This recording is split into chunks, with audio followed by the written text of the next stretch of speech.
오늘은 우리 손가락이 보내는 작은 신호 관절염인가 아니면 다른 문제인가를 함께 살펴보겠습니다. 쉼없는 손 사용과 작은 근육의 변화가 어떻게 관절염으로 이어질 수 있는지, 그리고 우리가 놓치기 쉬운 진짜 원인에 대해 이야기 나눠보겠습니다. 먼저 우리가 흔히 갖고 있는 인식부터 점검해보죠. 대부분 손가락이 욱신거리고 아프면 관절염이겠지? 하고 생각하십니다. 실제로 병원에 가면 손을 쓰지 마세요 혹은 사용을 줄이세요 라는 조언을 듣기도 합니다. 그런데 그 조언을 따르기란 현실적으로 매우 어렵습니다. 식사를 위해, 글씨를 위해, 스마트폰을 위해 우리는 손가락을 쉬지 않고 사용하니까요. 그러면 이런 조언이 과연 현실적일까요? 이 콘텐츠의 목적은 여기 있습니다. 관절염인지 아닌지를 체크하는 법, 비슷한 통증과 구별하는 법, 그리고 약물 없이도 통증 완화에 도움되는 스트레칭 마사지 방법을 함께 나누는 것이죠. 자, 여기서 잠깐 멈춰 질문 드리겠습니다. 손가락이 욱신거릴 때 정말 관절염일까요? 많은 분이 그렇게 받아들이지만 사실은 아닐 수 있습니다. 왜냐하면 관절염은 단지 관절에 염증이 생긴다는 상태만이 아니라 배경에 숨은 근육인대 마찰의 변화가 있기 때문입니다. 철학자 아리스토텔레스가 말했듯이 원인을 모르면 결과만을 다룰 수밖에 없다는 구절이 떠오릅니다. 우리는 통증이라는 결과를 보고 관절염이구나 하고 판단하지만 그 뒤에 있는 원인을 들여다보는 습관이 아주 중요합니다. 최근에는 손가락 관절염 작지만 중요한 손마디의 변화이 어떻게 발생하는지에 대한 연구도 활발해지고 있습니다. 예컨대 루머탈러지 분야에서는 손관절의 퇴행 및 염증에 대해 여러 기전이 제시되어 있습니다. 다음으로는 이 관절염이 왜 생기는가, 그리고 우리가 흔히 생각하는 방식이 왜 근본적 해결이 될 수 없는가를 이야기하겠습니다. 손가락 관절염을 단지 관절에 생긴 염증이라 보는 시각만으로는 충분치 않습니다. 손가락을 뒤로 젖히거나 미는 동작을 계속하는 근육, 팔 위쪽과 손가락 사이의 인대들이 긴장하고 수축되면서 손가락 마디 사이 간격이 좁아지는 미세한 기계적 변화가 핵심이라는 제안이 있어요. 이 변화가 마찰을 일으키고 결국 염증이 생기는 구조적 흐름입니다. 사용자의 설명대로 손을 많이 쓰면서 손을 젖히는 근육이 짧아져서 손가락 사이 간격이 좁아지고 마찰로 인해 염증이 생긴다는 이야기입니다. 여기에서 우리가 주목해야 할 점은 두 가지입니다. 첫째, 관절염을 유발한 원인 요인이 무엇인가? 둘째, 사용을 피하는 것만으로 해결될 수 있을까? 연구에 따르면 관절염은 단순한 관절 마모가 아니라 관절을 둘러싼 조직 전체 연골뼈인대 근육의 복합적 변화 과정이라는 설명이 나옵니다. 따라서 단지 통증이 생겼다고 관절염으로 단정짓기보다는 어떤 구조적 기능적 변화가 먼저 있었는지를 함께 살펴보는 것이 중요합니다. 결국 이 영상에서 함께 나눌 것은 다음 세 가지입니다. 하나, 손가락 관절염의 진짜 원인을 이해하는 것. 둘, 비슷한 통증을 유발하는 질환들과의 구별법. 셋, 약물 없이도 할 수 있는 근육 손가락 스트레칭 및 마사지 방법으로 일상을 바꾸는 실천입니다. 이제 본격적으로 원인 분석으로 들어가 보겠습니다. 많은 분들이 손가락 관절염을 단순히 염증이 생긴 병으로만 생각하십니다. 그러나 그것은 겉으로 드러난 결과일 뿐 그 안에는 훨씬 더 복잡한 원리가 숨어 있습니다. 예를 들어볼까요?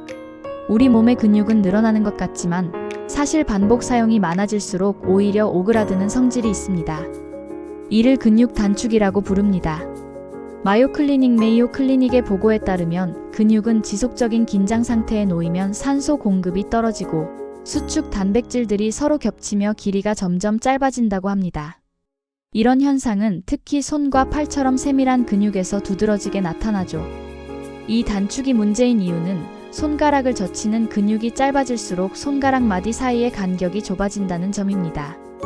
좁아진 간격에서는 인대가 팽팽해지고 움직일 때마다 마찰이 일어나 염증을 유발합니다. 결국 관절염은 결과이고 그 앞단에는 짧아진 근육이라는 원인이 숨어 있습니다. 이걸 해결하지 않으면 소염진 통제를 아무리 복용해도 잠깐 좋아졌다가 다시 통증이 반복되는 이유가 여기 있습니다. 한 환자 사례를 들어볼까요? 62세의 박선영 씨는 은퇴 후 제과를 배우기 시작했습니다. 하루 종일 반죽을 밀고 장식을 하다 보니 손가락이 욱신거리고 붓기 시작했습니다. 처음에는 단순 피로로 여겼지만 나중에는 새벽마다 손이 뻣뻣해져 컵을 잡는 것도 힘들어졌죠. 병원에서는 초기 관절염이라는 진단을 받았습니다. 하지만 약을 먹어도 근본적 해결은 되지 않았습니다. 그러다 재활 전문의에게 근육 단축을 풀어주는 마사지를 배우면서 증상이 눈에 띄게 호전됐습니다.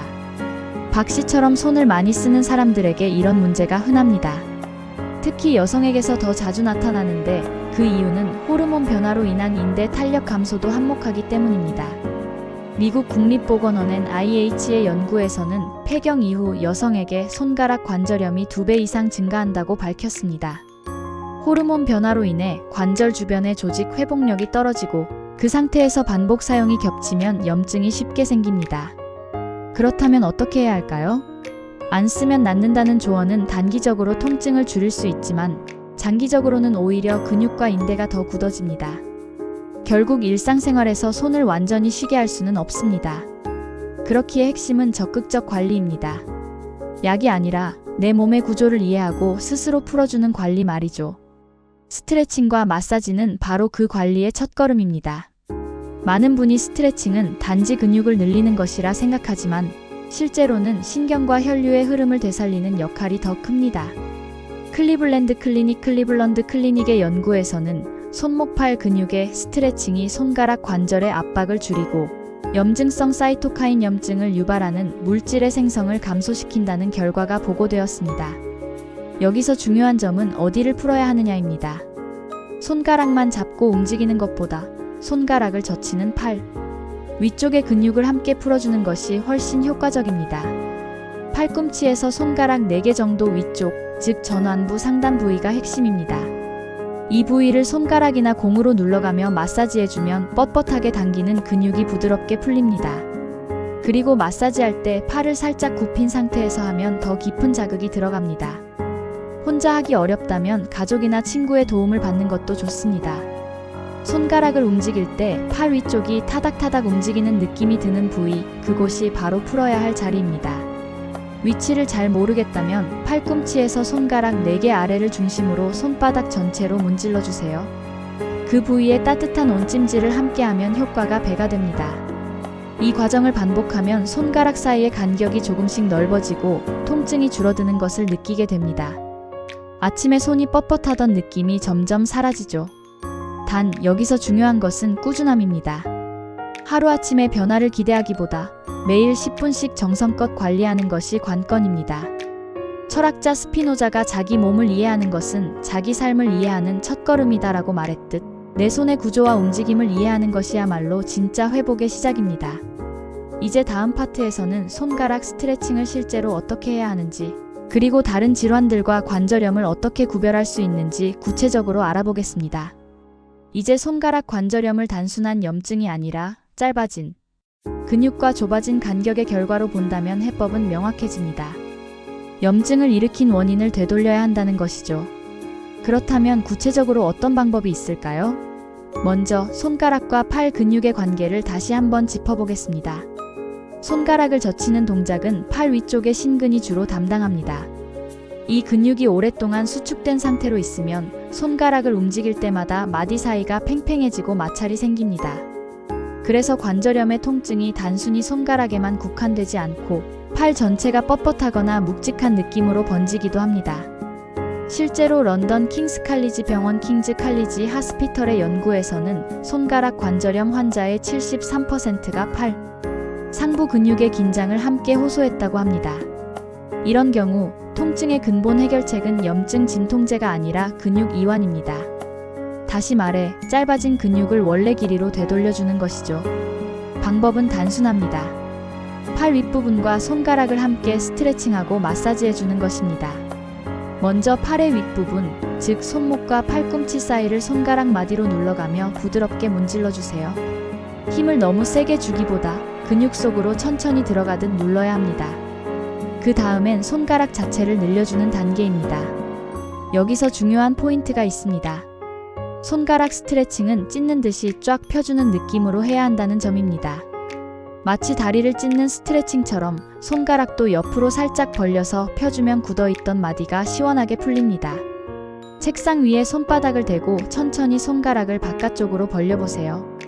처음엔 뻣뻣하고 통증이 느껴질 수 있지만 10초 정도 유지했다가 천천히 돌아오면 됩니다. 하루 아침 저녁으로 10회씩 반복하면 통증이 훨씬 가벼워집니다. 여기에 공을 활용한 마사지도 효과적입니다. 테니스 공이나 골프공을 바닥에 두고 팔 윗부분을 굴리며 문질러 주세요. 손으로 직접 누르는 것보다 더 깊이 자극이 들어가며 뭉친 근육이 풀리는 느낌이 듭니다. 이런 단순한 동작이지만 꾸준히 하면 손가락 관절 사이의 압력이 줄고 염증이 재발하지 않게 됩니다. 이제 여기서 한 가지 중요한 질문을 던져볼까요? 손가락이 아픈데 정말 관절염이 맞을까? 사실 비슷한 증상을 보이는 질환이 여럿 있습니다. 대표적인 것이 손목 터널 증후군과 방아 쇠수지 트리거 핑거입니다. 손목 터널 증후군은 손가락이 저리고 타는 느낌이 특징입니다. 이는 신경이 눌려 생기는 증상으로 손가락 관절염과는 달리 저림이 동반됩니다. 반면 손가락 관절염은 저리지 않지만 가만히 있어도 욱신거리는 통증이 나타납니다. 또 방아쇠수지는 손가락을 굽힐 때 딸깍 소리가 나거나 걸리는 듯한 느낌이 드는 것이 특징입니다. 손가락을 피려고 해도 한번 잠겼다가 탁 펴지죠. 이런 증상은 관절염이라기보다 손가락을 움직이는 힘줄이 두꺼워져 터널을 통과할 때 걸리는 현상입니다. 관절염은 이와 달리 손마디가 전체적으로 뻣뻣하고 아침에 일어났을 때 잘 펴지지 않는 경우가 많습니다. 정리하자면 1. 저림이 있다면 손목 터널 증후군 가능성이 높습니다. 2. 딸깍딸깍 걸리면 방아쇠수지입니다. 3. 가만히 있어도 욱신거리고 붓는다면 관절염일 확률이 큽니다. 이 구별법을 기억해두면 불필요한 약 복용이나 염증 주사 치료를 피할 수 있습니다. 자기 진단을 위해 간단한 OX 퀴즈를 해볼까요? 마이너스 아침에 손이 뻣뻣하고 잘 펴지지 않는다 O. 마이너스 손을 굽힐 때 딱 소리가 나고 걸린다 X. 마이너스 손이 저려서 밤에 깨는 일이 있다 X. 마이너스 움직이지 않아도 계속 쑤신다 O. 이 네 가지 질문만으로도 내 통증이 관절염인지 아니면 다른 문제인지 구별할 수 있습니다. 이처럼 내 증상을 스스로 파악하는 것은 단순한 정보가 아니라 자기 몸을 이해하는 지혜입니다. 철학자 칸트는 인간은 자신을 인식할 때 비로소 자유로워진다고 말했습니다. 내 통증의 이유를 이해하는 순간 우리는 불필요한 두려움에서 벗어날 수 있습니다. 이제 마지막 파트에서는 통증 이후의 삶, 그리고 다시 일상과 취미를 회복하는 방법을 함께 이야기해 보겠습니다. 손가락 관절염의 통증이 조금씩 가라앉고 나면 많은 분이 이렇게 물어보십니다. 이제는 다시 좋아하는 일을 해도 될까요? 대답은 그렇습니다. 단 조건이 하나 있습니다. 몸의 신호를 들으면서 관리와 회복을 병행하는 것입니다. 통증이 사라졌다고 해서 무리하게 손을 쓰면 다시 근육이 단축되고 악순환이 반복될 수 있습니다. 반대로 너무 두려워서 손을 아예 쓰지 않으면 근육이 더 약해져 문제를 악화시킬 수도 있죠. 결국 중요한 것은 균형입니다. 마치 플라톤이 말한 조화로운 영혼은 과하지도 부족하지도 않다는 철학처럼 손의 회복에도 균형이 필요합니다. 손을 완전히 쉬게 하기보다 가벼운 스트레칭과 마사지를 통해 움직임을 유지하는 것이 가장 좋은 방법입니다. 관절염의 근본적인 해결은 사용하지 않는 것이 아니라 올바르게 사용하는 법을 배우는 데 있습니다. 예를 들어 베이킹을 즐기던 60대 김하루 씨는 한때 오른손 통증 때문에 취미를 포기할 뻔했습니다. 반죽을 밀 때마다 마디가 쑤시고 손끝이 굳어가는 느낌이 들었죠. 그러나 팔 근육을 푸는 마사지와 손가락, 스트레칭을 꾸준히 실천하면서 한 달 만에 통증이 절반 이하로 줄었습니다. 그는 이렇게 말했습니다. 손을 안 쓰면 더 아파지더라고요. 풀어주니까 오히려 편해졌어요. 이 말 속에는 관절염 관리의 핵심이 들어 있습니다. 안 쓰기가 아니라 잘 풀어주기, 이것이 진짜 회복의 방향입니다. 여러 연구에서도 같은 결론이 나옵니다. 미시간대 의과대학의 관절연구팀은 손 관절염 환자에게 주 5회 하루 10분의 손팔 스트레칭을 실시한 결과 8주 후 관절 통증과 부종이 유의하게 감소했다고 발표했습니다. 특히 놀라운 점은 약물 복용량이 줄어들었다는 것입니다. 즉, 근육의 이완이 곧 염증 완화로 이어진다는 과학적 근거가 확인된 셈이죠. 이제 남은 과제는 일상 속에서 이를 실천하는 것입니다. 컴퓨터를 사용할 때는 30분마다 손을 털어주고 손가락을 뒤로 젖혀 10초간 유지하세요. 설거지를 하거나 청소를 한 후에는 팔 윗부분을 부드럽게 마사지해주세요. 무거운 물건을 들 때는 손가락만으로 쥐지 말고 손바닥 전체를 활용하는 습관을 들이면 좋습니다. 작은 습관의 변화가 큰 차이를 만듭니다. 그리고 한 가지 더, 통증을 두려워하지 마세요. 통증은 우리 몸이 보내는 신호일 뿐 우리를 멈추게 하려는 경고음이 아닙니다. 아리스토텔레스는 고통은 인식의 시작이다라고 했습니다. 통증을 단순한 불행으로 보지 않고 내 몸이 나에게 보내는 메시지로 받아들이면 회복의 길은 훨씬 수월해집니다. 손가락 관절염은 피할 수 없는 노화의 일부가 아닙니다.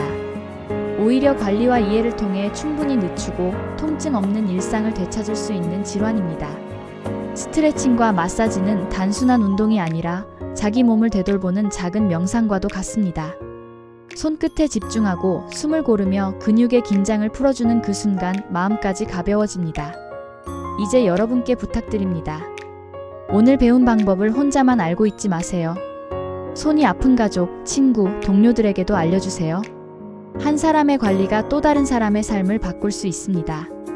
만약 이 영상이 도움이 되셨다면 구독과 좋아요로 응원해주시고 여러분만의 꿀팁도 댓글로 공유해주세요. 여러분의 경험이 누군가의 통증을 덜어줄 수 있습니다. 마지막으로 다시 한번 기억해주세요. 손가락 관절염의 근본 원인은 염증이 아니라 짧아진 근육의 긴장입니다. 그 긴장을 풀면 손은 다시 자유로워집니다. 우리가 손을 움직이는 한 삶은 멈추지 않습니다. 오늘부터 당신의 손끝에 다시 따뜻한 움직임이 피어나기를 바랍니다. 구독과 좋아요로 내일도 건강합시다. 감사합니다.